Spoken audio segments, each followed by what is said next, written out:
الله لما يبتلي ابتلاءات شذوذ جنس وزنا محارم وقتل وانتحاري والإلحاد يبقى رب قليل أدب ماهوش محترم.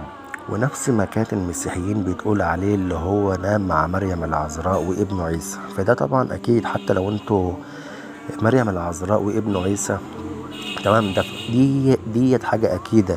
وبعدين مريم العذراء من بني إسرائيل ويعقوب وموسى وكده.